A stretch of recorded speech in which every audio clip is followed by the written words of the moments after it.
So I want to talk about something called composite functions today. Okay, and really what I want to do to kind of initiate this discussion is look at it graphically first. Okay, we did this once in geometry. Okay, I don't want to say once. I mean it was a section we spent a couple days on.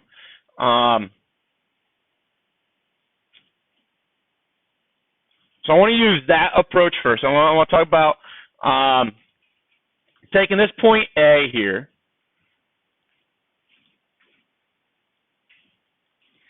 and the first thing I'm going to do is I'm going to take A and I'm going to reflect it across the y-axis. So take that point and reflect across the y-axis. Based on what we've already talked about in the last couple of days, we should know that goes to negative 3, 1, right? So it gives me A prime. Okay, so A prime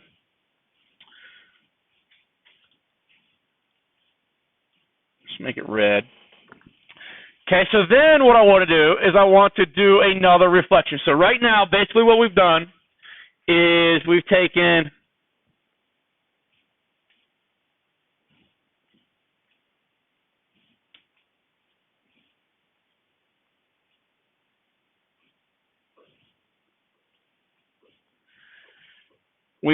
A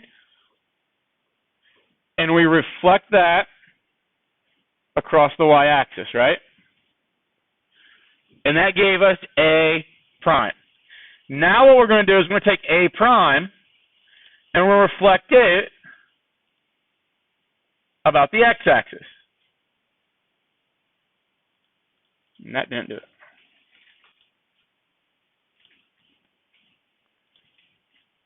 A prime about the x-axis. There we go. And we get A double prime. Okay? So we took A, reflected across the y-axis. It gave us A double prime, or sorry, A single prime. We then took A single prime and we reflect that over the x-axis. Okay, so logically speaking, we started with A, did a y-axis reflection to it, right? That gave us this new thing, A prime. Okay, so I can replace this thing here with A prime if I want to. And I took A prime and reflected across the x-axis, and that whole thing generated A double prime. Does that make sense? Okay, so in geometry, we called it this. Okay, now the way that it was described in geometry was that they wrote it this way. They said R for reflection, I'm just going to say X for x-axis. And then they put an open dot. And then they put R, and I'll put Y for y-axis. And then they put the point that we were doing that to. Okay? And that open dot represents the word composite. Okay? And basically you can see here that it's just simply two operations in regards to reflections and isometries and those types of things. Two of those done on the same initial point, right? Okay, back to back. We also find out then in geometry that that is actually the same thing as taking A and doing what with it? Rotating 180 degrees. So, back to geometry, we would say that even though we have this composition of two isometries, we can actually say that it is the same thing as that, where we call that a rotation of 180 degrees around the origin of point A, and that will also generate A double prime. Does that make sense?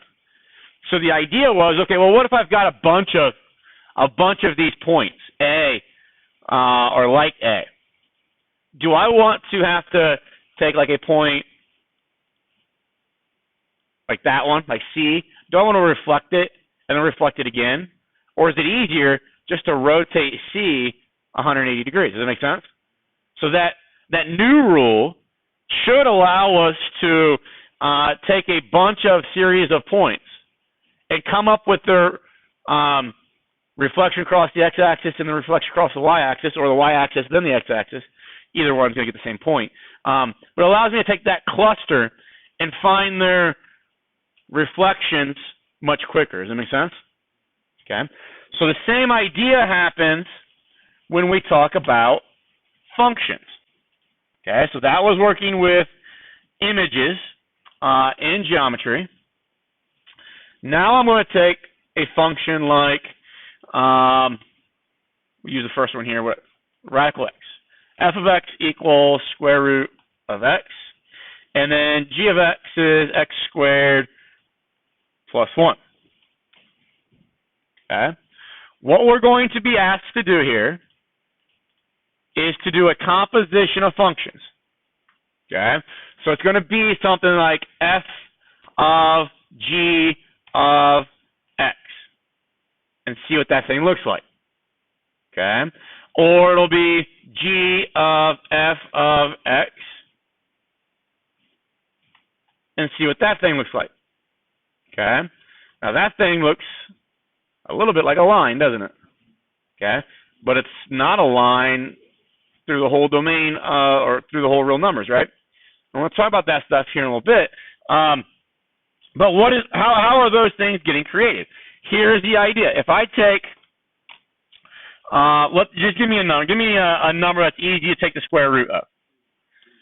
2 is easy to take the square root of? Okay, so let's go 4. Okay? So if I go 4, what I'm going to be asking you here is, can we take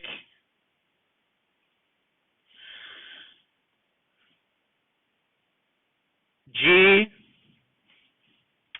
not G, it wasn't G, it was an F. G of f of 4. Okay? And what that means is find f of 4. So what is 4? That's an x value. Okay? And f of 4 is the y that goes with it, right? So we go over here to x being 4, and that's going to give me a y value then of 2. So that thing can replace with 2. Does that make sense to everybody? Now, what is this 2? It's an x for now being evaluated on the g function, right? So 2, so this input is always an x. And this g of that then is always your output. Okay, so we're going to go to x being 2, but now it tells me to go to g, which is 5. Okay, so right now, so what was my initial input? 4. What's my final output? 5. Okay, so if I plot the point 4, 5 here, I get that point there. Give me another number that's easy to take the square root of. 9. So let's go g of f of 9. What's f of 9 going to give me? Okay, it comes up here, gives me 3. So that gets replaced. I get g of 3. What's g of 3? Ends up being 10. Okay, so what was my initial input? 9. What was my final output? 10. So if I plot that point, 9, 10. Okay. Now, we can keep doing that. Okay, we can keep doing that, but what if I just type this in? Okay, because we started with the innermost function was f, so I'm going to go g of f of x. Does it go through those points? Okay, so that line is getting generated by that process that we just went through. Okay, now, why doesn't it give me anything over here? Okay, so if I were to ask what is g of f of -4, Jim is saying, well, f of -4, because f was the root, that's undefined, right? So because it's undefined over here for the square root function, there's nothing to plug in for the g function. So it's undefined. So that's why there's no graph over here. Okay? Is that all right? So what we're going to talk about here through the rest of this section is different ways of generating this line. Okay? Because you see that line is actually, it's this, but there's, a square root and a power of 2, so we can simplify that x plus 1, right? But we also know that it's defined for only numbers bigger than 1 and equal to 1. So we would want to be able to determine what this rule is. So I'm going to give you strategies or techniques for evaluating and figuring out what the new rule is. Okay, which would have been, if we go back to geometry, it's that 180 degree. It's analogous to the 180 degree rotation, right?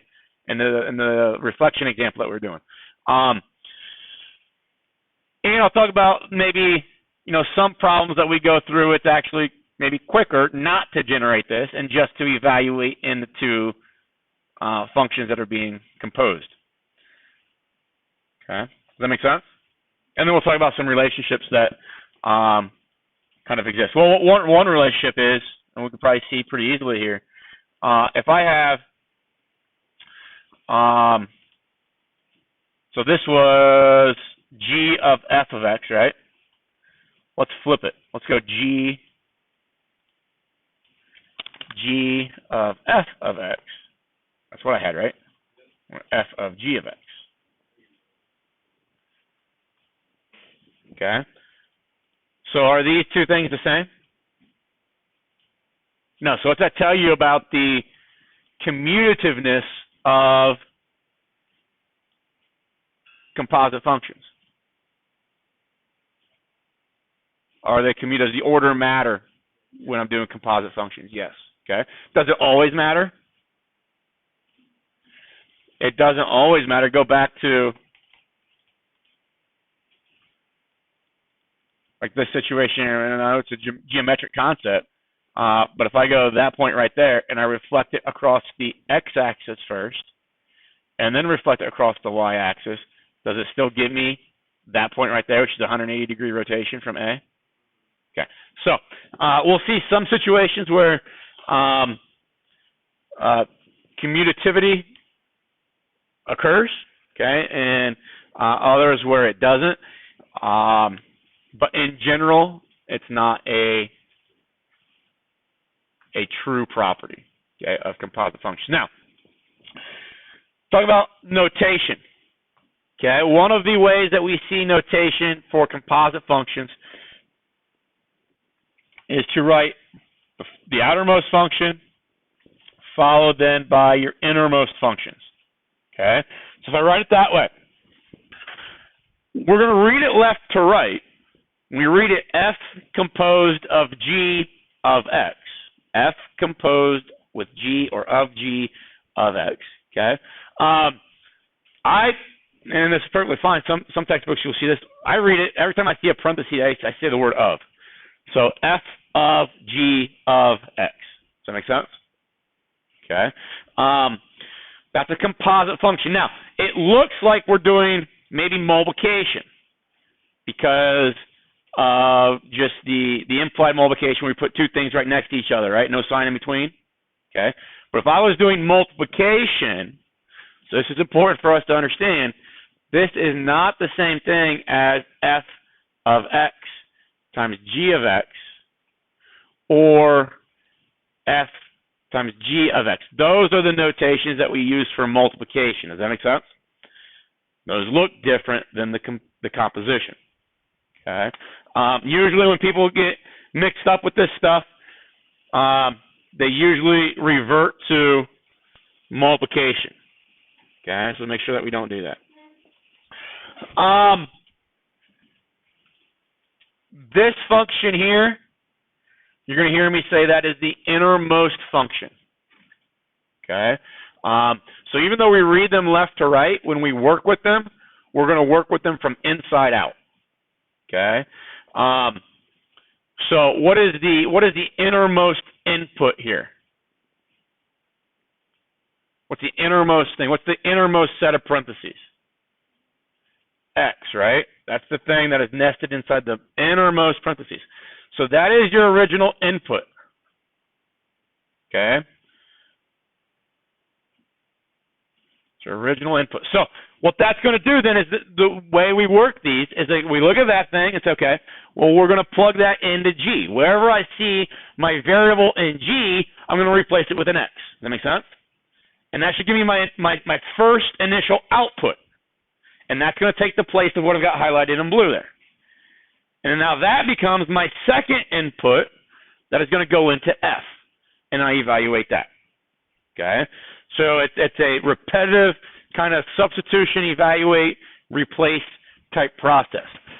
So, working, and we did it with that image in GeoGebra, but let's go ahead and figure out what F of G of 9 is.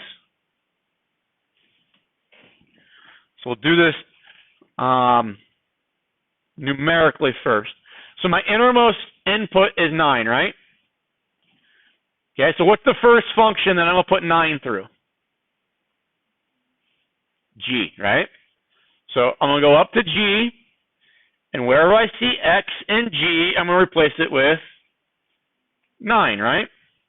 So what's that give me when I replace this with 9 up there? 82. Okay? So this is going to get rewritten. So G of 9 gets replaced with 82.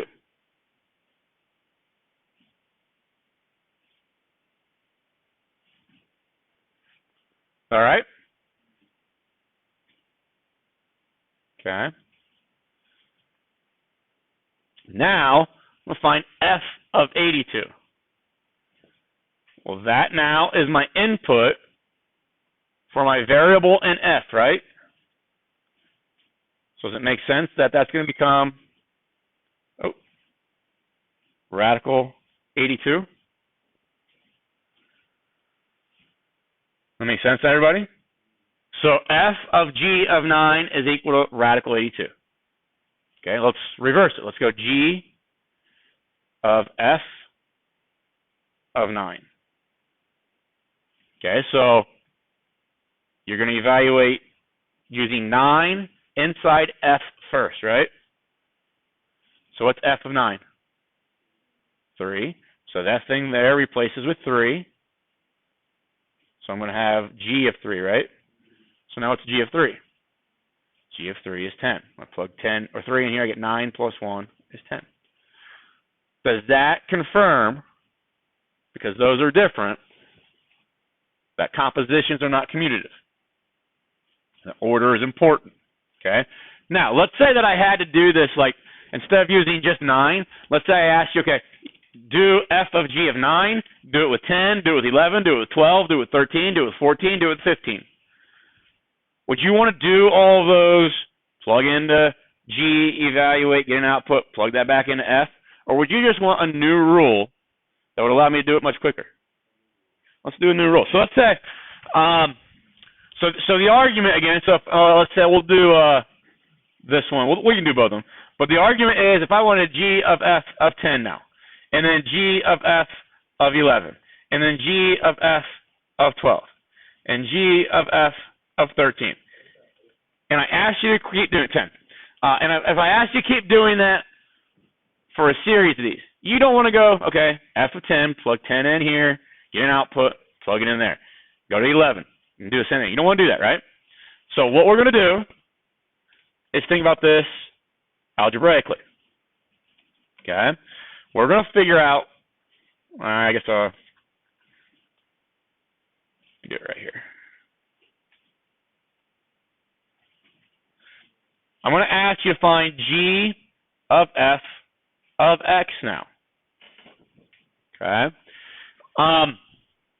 There's two ways of doing this. I'll work with the innermost, kind of most generic way of doing it.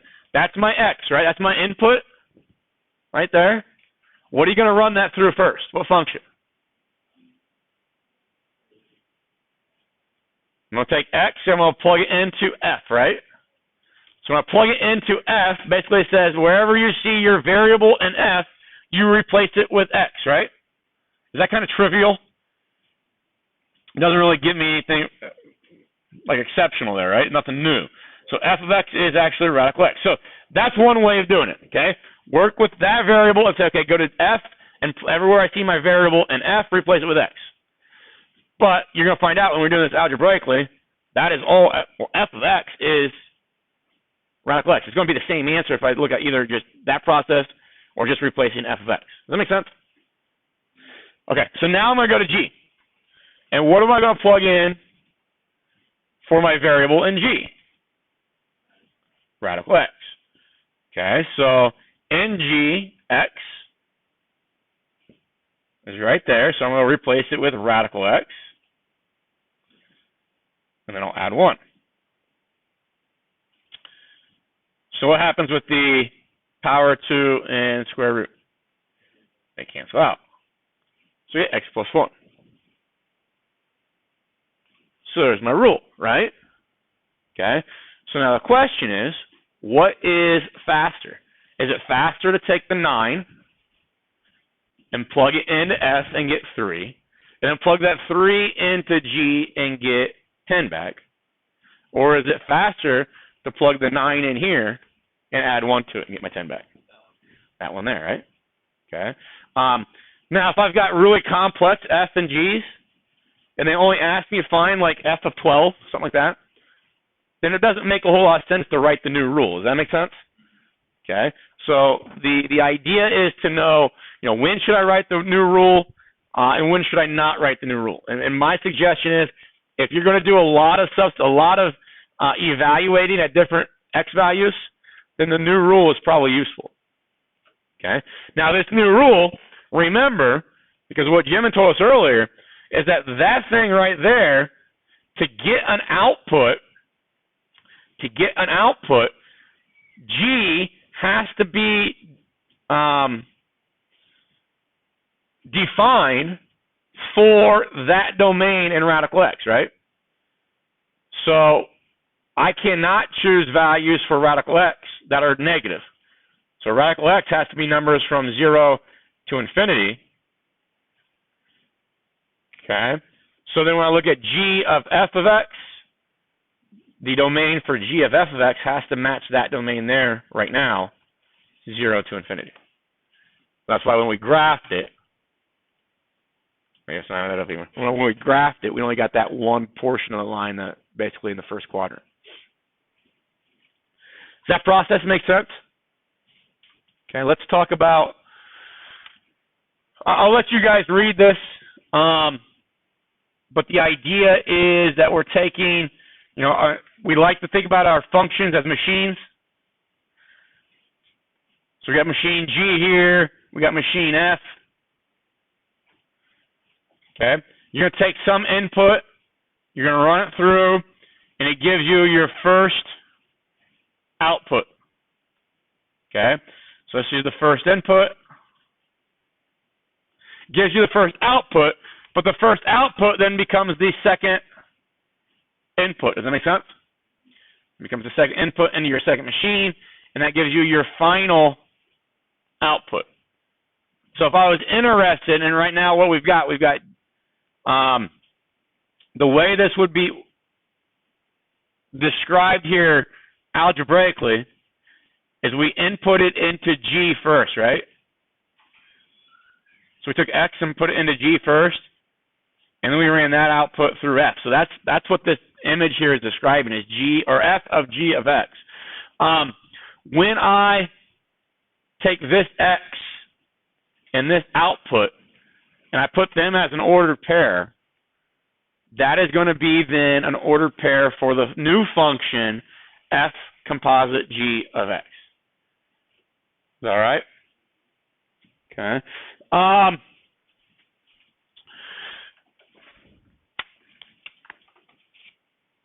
Just some different notations that you're going to see, and this is where people get confused and they start thinking multiplication. We already talked about how this kind of looks like multiplication, right? Okay. But we taught that does not equal f of x times g of x or f of times g of x. Those things are not equal. Okay? For the same reason, when we see this open dot right there, that open dot across all mathematics means composite. Okay? It's not a multiplication symbol, and that's what people start to think, and they're not certain about what to do.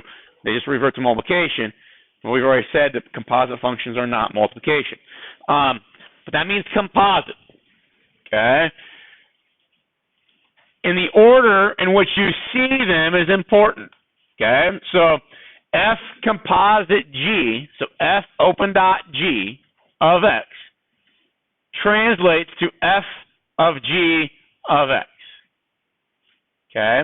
So the way I always remember this, and it doesn't matter what your functions are. So let's say that I start with, just to give you a different example. Let's say I have a function a composite b of x.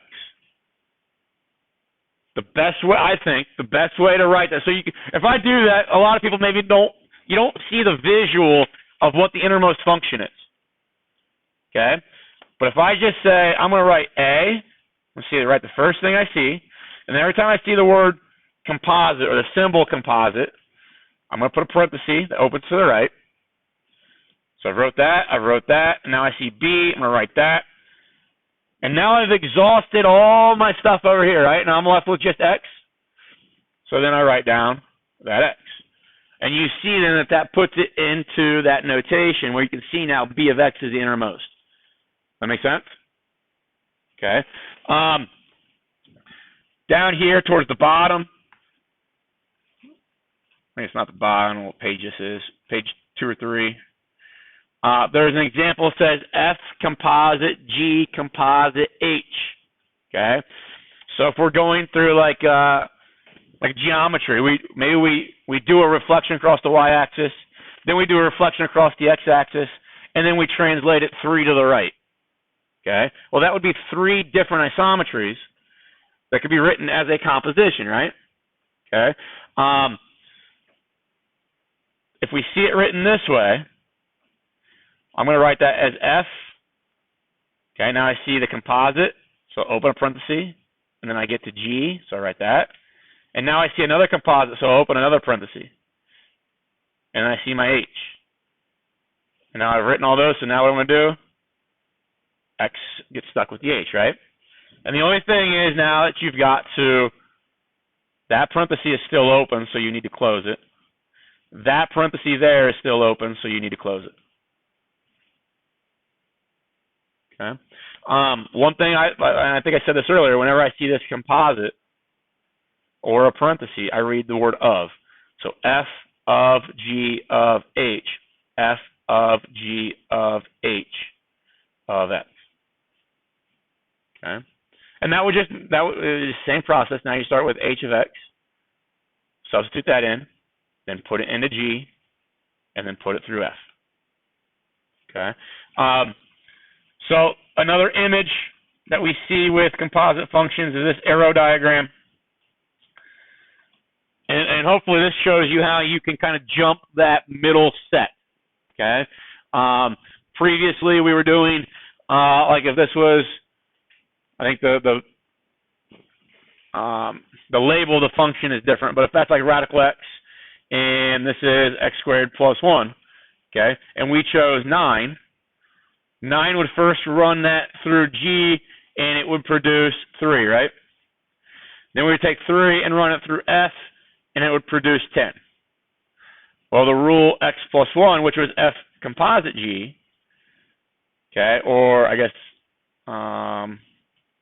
F composite G, which we said, what was that, x plus 1? We could take that 9, run it through this orange function, x plus 1, and get straight to 10. We skipped over everything there in the middle, right? And that's the benefit of being able to determine the composite rule, because it allows you to skip that middle set. Is that okay, everybody? We can, like I said, we can have as many of those as we want. So if, let's say I have X,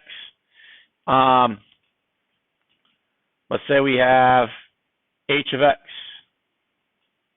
g of x, f of x. Let's do it this way. That would be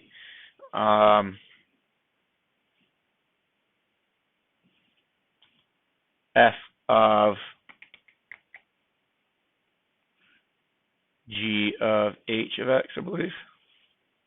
So if I take x, I plug it in there, right? So that'll give me h of x. Then take that and plug it in there. So that would be g of h of x. And then I gotta take that and plug it into f. So this would have been h into then g, and then run through the function to f, right? But a quicker way is to go from x straight over here to that. Does that make sense? And we can skip all those things in the middle. So those are the things that we're going to kind of work on here. Now, the whole process, usually when I give an exam over this, or you guys do this in your web assignment, it's usually not the actual function that we struggle with generating. It's the domain again. Okay, it's knowing where that function actually exists. And what we've got to pay attention to is the inside function. Okay, where is the inside function domain defined for, so that you get an output that you can then run through the outside function. Okay, so for the most part, we're going to deal with just two functions. If it's three functions or four functions and they ask for the domain, then it's that process just iteratively. We have to repeat it over and over again. So take a minute real quick on your own, and I want you guys to figure out what f of g of x would look like, g of f of x would look like, and also maybe tell me what the domain of f looks like, and tell me what the domain of g looks like. All right, what is the domain for f of x? All real numbers. What's the domain for g? All real numbers, okay? So because those are both all real numbers, then when we do the composite, there's no issues with the composite. It's all real numbers. So it's kind of a trivial one with the domains when they ask that in part A. But if I find f of g of x, okay, so that should initially look like f of, so g of x becomes x minus 3, right? The only thing I want you guys to be aware of here is now that you have a quantity as your input for going into function f, make sure you put parentheses around that input when you come down here. So I want to make sure that x now turns into x minus 3, but it's a quantity. Does that make sense? Because if I don't put those parentheses, I get maybe like x minus 9 or something like that, or x plus 9. I don't know how you would write that, but it's not what f of g of x should be. Okay, and then if we go g of f of x, so that would be g of x squared now, right? And that turns into then x squared minus 3. Are these two things different? Yes. Okay. And now if they ask you, well, what is f composite g of 5? F composite g of 5, that's plugging into this one, right? So what's that give you? Before, right? And if I plug in g composite f of 7, 46.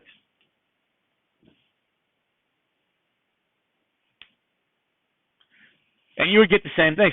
So on your test, maybe I ask you, maybe I give you that, and I give you that. Give you the two functions and ask you to find f composite g of 5. Does it say anything about coming up with the x minus 3 squared? Or the x squared minus 3? No. So on a test, if you're a person that says, I understand it, I'm going to waste my time coming up with that rule in regards to the variable x, I'm just going to substitute 5 in for g and get, if I plug 5 into g, I get 2, right? And then take 2 and plug that into f, and you get 4. And you can go on to the next part then, okay? But if I ask you to find f composed of g from 1 to 2 to 3 to 4 to 5 to 6 to 7 to 8 to 9 to 10, you probably want to come up with the new function and evaluate that way.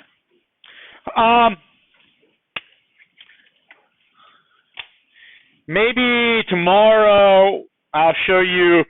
So like computer programs are evaluated. They work with functions, right? In the background. So maybe tomorrow with Excel, I'll show you like a very small example of that. No new homework tonight. See ya.